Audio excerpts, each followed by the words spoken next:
Welcome to Engaging Experts, the podcast that goes behind the scenes with influential attorneys. Our guests will describe their practice and expertise. Then we will go deep on various topics related to effectively using expert witnesses. All right, John Corcoran here. I'm the host of this show. And, in this episode, we're going to be talking about how to go about placing experts, especially with pending litigation. So if you are a litigator or a law firm manager, or if you are at all involved in placing expert witnesses for pending litigation, I have got one of the top companies in the nation that is involved in placing experts for pending litigation. We're going to get a behind the scenes look in how they go about it, how to select top experts, which really can make a critical difference in any upcoming trial. And before we get to that, of course, I want to mention that this episode is brought to you by Roundtable Group, the expert on experts. For more than 25 years, they have helped litigators to locate, assess, and engage the best and most qualified expert witnesses. Roundtable Group is a great complement to any litigator's expert witness quest, and the search is always free of charge. Their skilled team will review the complaint or patent and discuss all the nuances and details of the perfect expert. They will perform thorough and comprehensive research and even call the candidates to check for conflicts and confirm their availability, saving attorneys hours and hours of time. Need an expert witness now? You can visit roundtablegroup.com or contact them at engagingexperts@roundtablegroup.com. All right, and I'm privileged here today because we have three of the top professionals with Roundtable Group here with us today. And these are the guys who make all the magic happen throughout the year for many of the top trials that you see in the news. First, we have Dan Rubin, who's the National Business Development Manager. We got Brice David, who's Senior Manager of IP Services, and David Seeley, who's the Business Development Executive. Thank you all for being here today. And I want to start with you, Dan, first. And just give us a quick overview for any litigator, any lawyer, any law firm manager who's listening to this, who maybe has some litigation pending in the future, and they're thinking, can I just do this thing myself? What are the benefits of using a company like yours in order to handle the placement of experts? Sure. Thanks, John. Great to be here. So first, let me say that attorneys are obviously super busy, right? And they're busy doing what? Practicing law. So a major, integral part of practicing law as a litigator is finding the right expert.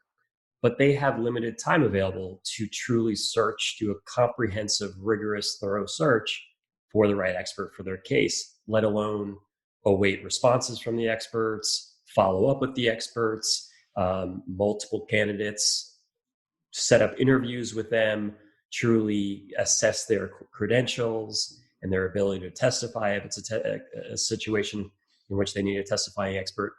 Roundtable Group will roll up our sleeves on a daily basis because that's all we do day in and day out. We're the experts on experts. We'll do the work for attorney clients, saving them hours, days, sometimes weeks of what can often be non-billable time. So that's one aspect. Great. And so we're going to dive into that and kind of the way that you go about this, because it's not just about, some people think it's just the network, right? Like you got connections, but it's really more than that, right? It's also methodology of searching. It's also intake. It's also conflicts checks. And we're going to dive into those topics, but those are also relevant considerations, correct, Dan? Exactly. All of them. Yeah. Okay. So let me hop over to David. So David, take us through, you get a call from a litigator who's got a big case that's going to be going to trial at some point in the future. And take me through, what is your process for evaluating that case and beginning the process of what's going to eventually end up in placing the perfect expert for that particular case? Sure. Thank you, John. So it really starts with us with what we call an intake. And the point of our intake with the attorney is the more detail that we can get about the case, the facts, the type of expert they're looking for, we pride ourselves in having a truly customized search for an expert. So whatever your matter is, we're going to find the perfect expert. We're going to get you the right expert at the right time. So we start with getting those details, and it's really just a matter of going through this intake with the attorney. So for example, one of the top things that we like to do right away is find out who are the parties involved. And we do that for several reasons. One of them being we are interested in doing an internal conflicts check. So Roundtable Group's committed to not working with both sides of a case. We don't work with both sides. So we want to have those names from the attorney so we can do that conflicts check and see if we're involved. And that's kind of where we start. And then the second thing that we really jump into is we start to learn a little bit more about the case. What are the summary facts of the case? What are the relevant facts of the case? And we do that because we want to provide that context to our experts. Our experts, we want to find that expert that the context and the relevant facts are in the wheelhouse of that expert. So when we go to our experts and we say, here is exactly what the attorney is looking for, does this seem something that you're interested? Are you qualified? So we really need to get those facts to provide that context for our experts. The other thing is we shift after getting those informations into the description of the expert. The attorney knows kind of what they're looking for. We have a very large network. So we talk to the attorney about specifics with the expert because we have, like Dan mentioned, testifying experts. We have experts that have university and academic experience. We have experts that have industry and hands-on experience. So we'll talk to the attorney after the facts and we'll say, what are you looking for in an expert? What kind of experience do they need to have as far as length? Do you want a new expert? Do you want an expert that's been an expert for 10 years? Do you want that expert to have academic and university experience? So, a lot of times they want to have that versus the industry expert, which is actually hands-on. They're in the field.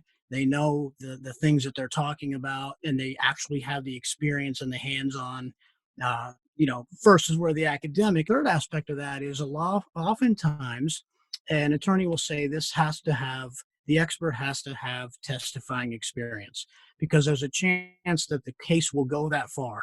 And, when you're sitting in a room or in a courtroom and you want to be able to be on the stand and handle questions from both sides. You want to be able to say, not have nervous and manage your emotions, so to speak. So we need to find out if they have testifying experience. And if not, are they willing to maybe look at other experts that don't have that, but still have the same qualifications? So those are some important things. I mean, there's a few other details as well. Oftentimes, a geographical location is important to an attorney. They don't really want to have to fly someone across the country or get somebody, maybe that's in the Northeast. The case is being in the Northeast, and they kind of want someone from the Northeast because they're aware of that culture. They're aware of the type of jury that's going to be there. And so, it's easy to not have to fly them across the country and interview them face to face. They know the area, they know the culture, like I said. And then there's also another facet to finding experts is we have to be careful. We have what's called a do not contact list. And oftentimes that is the attorney is also on the side looking for experts. So they might say, well, hey, listen, don't contact this guy or this gal because I've already talked to them and they're not interested, or they're also conflicted. Maybe they know somebody involved and it's an industry thing where I can't help you with this matter. I'm actually aware of the defendant or I'm aware of the plaintiff in the matter. So we want to make sure we're not contacting people that they've already contacted. And I would say lastly, we have something that we really focus on is as far as expert deadlines. Oftentimes an attorney will say, do you have an expert deadline where a disclosure of name is available, or is there a report that's due? Sometimes the experts will have to provide a report or review an independent medical exam or something like that. And that takes a lot of time for the expert in their research, and then to be able to review that and then come up with their own summary of the case. So oftentimes we'll want to get that deadline out there because sometimes it can take 2 to 6 months for an expert to draw up a report. So we really, summing all of it up, we really want the attorney to know that we're here to do a lot of this work for you. You can focus your time on preparing for the case. Let us handle all the administrative things. We'll make sure everything's lined up for you and simply just save the attorneys a lot of time. So, David, just to reflect back on this, I'm thinking of how challenging it can be to just book a simple vacation or going out to dinner with your spouse. And this seems like infinitely more complex than that. You've got all these different variables. And it also seems like, for a busy attorney who's got a lot on their mind, you're kind of guiding them through the questions and the considerations that maybe they're not thinking about, or they're not top of mind, because this is something that you do every day. And it also sounds like, I imagine you go down a lot of dead ends. You might find someone who seems perfect, but they're not available, or they're not available for a key period. And so you can't use them. Absolutely. That's very well said for sure. And a lot of times with the attorneys, they don't have the time to think about all of those details. And that's where we come in as a benefit, because that's what we do. So we are aware of those details. And a lot of times an attorney will say, I didn't even think about that. I didn't even think about a geographical location. That is very important. And there's so many things on their minds, like you said, John, and they just don't always think about everything. And again, we are okay on our side of things going down those rabbit holes. Maybe we've talked to 5 or 6 experts and we're just getting, we're not available. We're okay. We're committed to, Dan mentioned rolling up our sleeves. We're committed to doing that and just continuing to present experts and search for those experts. And it really does save time for the attorneys. It really does. And how often, David, in your estimation, does the client or the litigator, the lawyer, the law firm, how often do they end up with someone who maybe they wouldn't have initially thought of through this process? They end up going with a different expert. Like maybe they initially thought, I want someone from academia, from impressive university, and then they end up using someone from industry or slightly different. Well, I don't have an exact number on that, but I do know that does happen. There are times that sometimes an expert is as qualified, but doesn't have the testimony experience and the testifying experience, but they are a good enough communicator that, hey, they can do that. A lot of our experts will say, yeah, we don't have that experience, but we have the knowledge, and we're willing to go ahead and we can do that. We can testify, and the attorney will have an opportunity to interview them and know their communication skills as well. And, Sure. Some of our experts, we don't know if they, the attorney wouldn't know if they are succinct and they are good communicators. They may have all the knowledge in the world upstairs and in their brain, but to communicate, it's very important, especially in jury trials. You have to be able to, it's not convincing a jury, but you have to make sure that, as an expert, that you're able to, say what you say and it's believable, and you're not just pulling stuff from places. So I think that does happen on occasion where, if a testifying expert isn't available, that they might consider somebody who doesn't have that experience.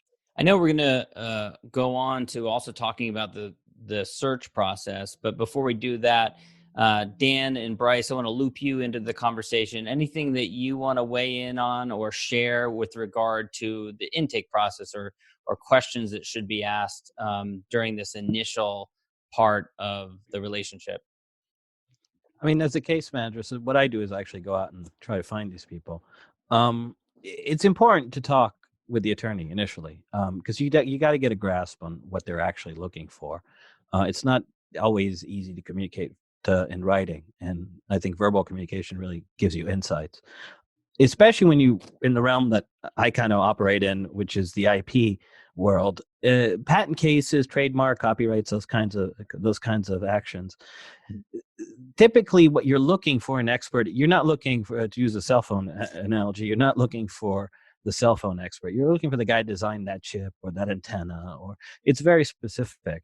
So until you can get a grasp, and by the way, it's not just technology. This happens also, I think, in the financial services. You have to have that very specific experience. So you you have as a case manager, you have to understand that, because if you don't understand that, you're never going to find the right person. So there is always an element on our job of learning about these technologies, which, by the way, as an engineer, for me, this is what's cool about this job, is that you're always doing something new. You're always learning something new. But it's important. And that's an important distinction, Yeah. right? To have someone with your kind of background, you have a background in electrical engineering, to be, to have that kind of deep understanding, to have those kind of deep conversations with the expert, to suss out whether this person knows their stuff or whether they're going to get flustered and not going to be able to, present a cogent argument, especially when it counts. Yeah, well, that's actually one of my first bosses in this industry. When I started being as an engineer, always said to me, if you can't explain to somebody what you're doing, you don't understand it. So it's very important when you talk, because we actually have conversations with these experts. I mean, there's no question. These guys are like, an inch wide and a mile deep, and I'm nowhere near that and will never be. We're more, a mile wide and an inch deep, but we're deep enough that we can have an intelligent conversation with them. I'm never going to be the expert in this case, but I can tell if you are, or I can tell if you are enough that you will be able to, answer the kinds of questions that you'll see come up in these cases. So I think that's a value added we bring. To getting back to one of the things that David said about industry versus academia, it is a distinction, and it depends on the technology. It depends on the case. Certain roles play better in certain cases. In certain other cases, you do want people from industry. And by the way, people from industry have PhDs, and the qualifications are the same. You can find people with the same qualifications as you can find in academia. And actually, a lot of them have even done stints in academia. But what they bring to the table is a historical record. And sometimes that's important in litigation. What was happening 10 years ago? So, we're always backwards looking, right? I mean, we're never patents and everything. You're always looking at stuff that was done 5, 6, 7, 8 years ago, even in other litigation. You're suing somebody because something that happened a few years ago. So the experts, it's important sometimes for them to have that historical context, because that kind of helps them frame the argument much more cogently. Dan, go ahead, Dan. Go ahead. Oh, I was just, I thought that was a perfect segue, what Brice mentioned in terms of the expert needing historical context. It reminds me of one of the first expert search needs that I discussed with an attorney when I started with Roundtable Group. And that was in a breach of contract case. I'm sorry, it was a case involving an insurance case involving shipyards during World War II. And so this attorney was looking for an industrial hygienist to opine as to the safety practices and procedures of those shipyards, specifically during the World War II era. So you talk about historical context. Wow. We not only found expert candidates, but our attorney client retained the one of the experts we referred. And so this was actually not only an academic, but one of those hybrid academic industry experts that Brice alluded to. So it's that kind of specialization in experts, in their expertise, in their experience, that our case managers, our expert witness services managers, like Brice, are able to find, saving, forget saving time. The idea of finding the proverbial needle in the haystack, we make it possible. Right. I mean, it's not just about saving time. It's actually finding the expert witness that you need. Period. Exactly. Like, and it's harder. I mean, if you held my gun to my head, I don't know if I'd be able to come up with that person in 1,000 years. Right. But it's also hard. It's also harder. Industry folks are always harder to find. Professors publish and they do research and they advertise themselves, and they put themselves out there. First of all, a lot of these industry folks, if not all companies let them, do expert work, obviously, because some companies are shy about letting their employees do that. But, you're typically looking at people who have been in industry longer anyway, because you want that historical context. So that's less of an issue, but they don't publish, So unless you have the contacts to be able to dig that out, people don't realize we've been working on our database for 25 years, and I think it's pretty darn good.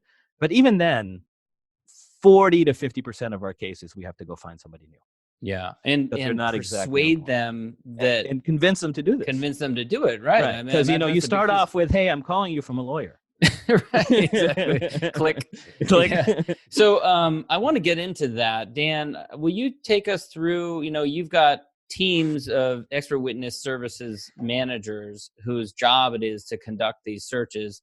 Essentially, they are finding that needle in the haystack. They're doing detective work, trying to find that person. Talk a little bit to us about what that looks like on your team. Yeah, so actually, I think Brice would be the ideal person to answer that, since he is the one in the trenches doing that searching. But from a high level, people, our team, like Brice, this is shortchanging Brice, but they have an average of 10 plus years in the legal and information services industries. Some are former lawyers, some like Brice are electrical engineers. So with an MBA. With well, an yeah. MBA. There's a lot I mean, of let's not minimize it. I mean, it's not summer. You don't have a summer intern. Like, go Google it and find it. I mean, you Right. got highly qualified people that are doing these searches. Exactly. Exactly. And so, I just have the measly law degree. So, no, but that's exactly right, John. So but their experience, not only their background, but their experience in, on a daily basis of finding these experts and seeing the types of experts that are not only in our network, but outside of our network, knowing that they exist, knowing that they can be found, using the existing relationships that we have to find those other experts. It may be that Brice knows who an expert in cell phone technology who would be perfect, but for the fact that this attorney is looking for some really specialized nuance that expert doesn't have. Well, that expert that Brice has a relationship with is most likely going to be able to recommend a colleague, right? And so and like Brice said, these inquiries are coming from Roundtable Group, an expert referral service, and not just any expert referral service, but one that's been doing this for 25 plus years. They are much quicker, the experts, to respond to our inquiries than from a random inquiry from an attorney. And that's not to say anything, not to disparage attorneys by any means. They tell us that. That's why they come to us. That's why they go to a service like ours. Well, it sounds very prestigious to be contacted by the expert on experts. Like, everyone who wants to be considered an expert. Well, that sounds pretty cool that Right. The expert on experts is calling me. But I want to get into the search process, Brice. Sure. So I want to go back to you on that. But first, before we do that, we alluded to it earlier. You have to do a conflicts check. What does that look like? And first of all, and we also should point out that not every company that does what you do actually does a conflict check, because law firms may have to do it, but expert witness companies like yourselves are not bound, correct? Yeah, actually, funny enough, there's actually no rules. Technically, we could actually work both sides of the same case, which is crazy if you think about it, and nowhere our clients would ever go for it. But, there's actually no rules. There's actually two aspects to the conflict check. There's the conflict check that we do. Okay, hey, can we even help you? Are we working this case? And by the way, in some areas, especially securities law, patents, the rules are a little bit more strict on conflict. Obviously, we're going to work cases because that's what we do, but we're never going to take a case, like I said, for and against. And then patents, if the technology is close enough, even if it's a different case, we won't take it. Obviously, if you have a cell phone case and an employment case, all bets are off. Those are completely different things. But I'm never going to take a case for and against a client, even if it's two separate cases, if the technology is very close, because that gets you into weird areas. But one of the things that I've always found kind of humorous is when you see at the end of the day, right, our people who hired this person and the other side hired this person, a lot of times you can see they were actually looking for very different things. Even though it's the same patent, the same case, they're arguing about the same kind of issues, obviously, because people they end up going for are very different, which is kind of a funny analogy that you see sometimes these things happen like that. But the conflict check is important, I think, because it establishes confidence with our clients that, we're dedicated to working your case. And you were saying before, one of the things that came up that Dan mentioned is this relationships we have. One of the things that we commit to our experts is we're never going to release your CV without checking with you first. Like, we're never going to send it to anybody without your approval. So for us, the conflict check is important because we have these conversations with them. We're not just talking in general terms. We're talking about the case, and we're saying these are the issues they want you to be able to talk to and all that. But also, we're never going to release this without your permission. So I think when we do contact them, it gives them an assurance that, hey, we have something legitimate we want to ask you. Sometimes it's a favor. Sometimes it's like, hey, I don't think you're it. Who should I be talking to? Because you are in the field, right? They know each other. So I think that relationship we have with the experts, especially the experts we work with a long time, I think serves us well and serves them well. It's very symbiotic, but I think it works well because I think we have some really good relationships. Right. So now one of the first steps for you after you get past the conflicts check period is to read the complaint, which could be hundreds of pages long, to read any related memorandum, to read maybe deposition transcripts. We don't typically get deposition transcripts, but okay, we will look at, that's rare in appeals and stuff like that. But on a more current reading a patent, maybe you have to read through a patent. Definitely. Yeah, you have to read patents. You have to understand that. So a lot of work going into just a base level understanding before you even get to the point of then going to the database and searching. Right. And like Dan said, sometimes the do not contact list is you can't talk to anybody at Harvard.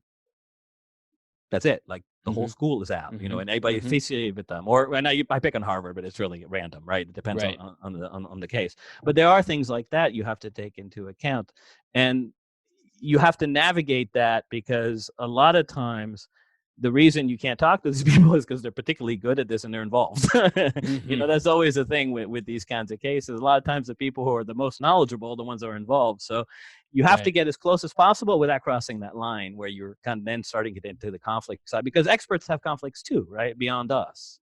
Right. They also have conflicts they have to take into account, especially experts who have experience, because, they're signing protective orders. They're committing on other cases that they're going to be careful and not reveal information. Which is also, I think, one of the other reasons that we have that commitment with them, that we're not going to ever release stuff without talking. Right. And being, figuring out exactly what you can say at what time about the case, how to describe it to the people that you're talking to. That's a big part of, what you do, correct? Yeah, which is important, which is why it's important to communicate with the attorney initially, to really understand the parameters, like how, cases, a lot of stuff typically is in the public domain. But just because it's a public domain does not mean they necessarily want it shared and out there and in the world without any control over it. So, you have to communicate. You have to talk to your clients. You have to understand their needs, and you have to, do your best to serve them that way. I think, like, one of the advantages we have is honestly the fact that we do it so much. We're doing north of 1,500 cases a year. Even if you are like a top of the line attorney, you're going to be looking for experts 3, 4, 5 times a year max. Our people do that daily. So just because of that, they develop relationships that it's not possible for attorneys to develop, because it's not their job at the end of the day. That's not what they do. Speaking of relationships, Dan, I want to turn back to you. You've been involved with the Roundtable team building this network, extensive expert witness network, for many years, and that is a big part of what differentiates you. So talk a little bit about that network and the different industries that you've been involved in. Yeah, sure. So, as we've said, we've been in the industry for 25 plus years. So, Russ Rosenzweig and Chris Krohn and Bob Hull are co-founders and managers or leaders of the company. This began really as kind of a realization that there was no easy way to find experts. And so they combined their backgrounds in business and technology and law, and started by searching for the top academic experts in the country. And it's obviously evolved to thousands and thousands of experts in our network in not only academia, but as we've discussed, almost really the gamut of practice areas and industries. So we've mentioned this, but that's just the tip of the iceberg. So it can, when an attorney comes to us and says, Dan, do you have they'll email me or give me a call and say, do you have an expert in this field with this particular nuance to their expertise or experience and in this geographical area? And really the answer to that question is always, we may, but if not, we'll find them for you. Now, are we successful 100% of the time? No. But that's one of the main reasons why there's no cost for our service short of retaining an expert we refer. So at the very least, we've made the attorney more thorough in their search. But of course, can I just interject there? Sure. In a sense, you're putting both your reputation and your money on the line because you're saying if we don't find anything for you, we're not getting paid. You're not getting paid. Exactly. So the resources, the extensive time and resources that we've invested is for naught. Yeah. So obviously we have not only are we especially motivated to find the right expert for our clients, right?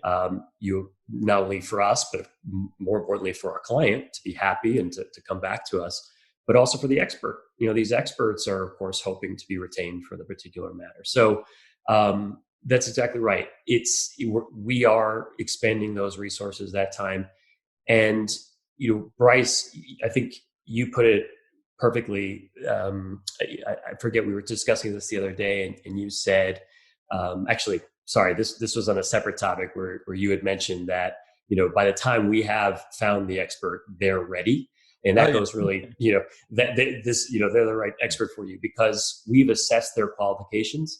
But, and this is going off on a bit of a tangent, but part of that process after the conflicts check and the searching for the experts, of course, is the opportunity for our attorney clients to interview the experts. So they are not simply making a hiring decision based on the expert's CV.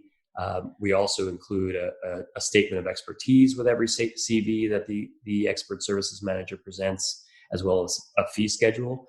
But it's that interview where the attorney is really able to kick the proverbial tires and determine how this person will fare, not only based on their experience, their expertise, but also do they sound like they'd be good on the stand if they are going to be a testifying expert. So it's that interview process where they really can truly assess the candidate on their own. I want to pause right there because I know we're running short on time there, and we've covered a lot in one episode. So we covered the intake process. We've covered why you would work with a company that places an expert for you. We've covered your network and a bit of the beginning processes of finding an expert. But I think that there's more to be said on this. And so I think we'll pause and do another episode where we can dive deeper into that process and then also take it a little deeper. So post-retention, after the law firm or the lawyer has selected the expert, what if something goes wrong? What if the expert doesn't work out? Things like this tend to happen when it comes to litigation, right? So, what if that happens as you're getting closer to trial? So we'll dive into those topics as well. Dan, finally, can you just remind all the listeners, where can people go to learn more about each of you gentlemen and also Roundtable Group? www.roundtablegroup.com. It has all the information that our attorney clients need to browse our expert network, see our team, see specific practice group areas in which we specialize. For instance, our COVID-19 practice area, in which we've amassed a specialized group of experts to accommodate obviously the growing COVID-19 litigation needs that our clients are facing, and our blog posts and soon in the podcast near future, as well. Podcasts, exactly. That's right. There you go. So, great. All right, gentlemen, thanks so much. roundtablegroup.com. And email as well, engagingexperts@roundtablegroup.com. Gentlemen, thanks for your time. Thank you very much. Thank you. Thank you. Thanks for listening to Engaging Experts. Be sure to click subscribe so you don't miss our future episodes.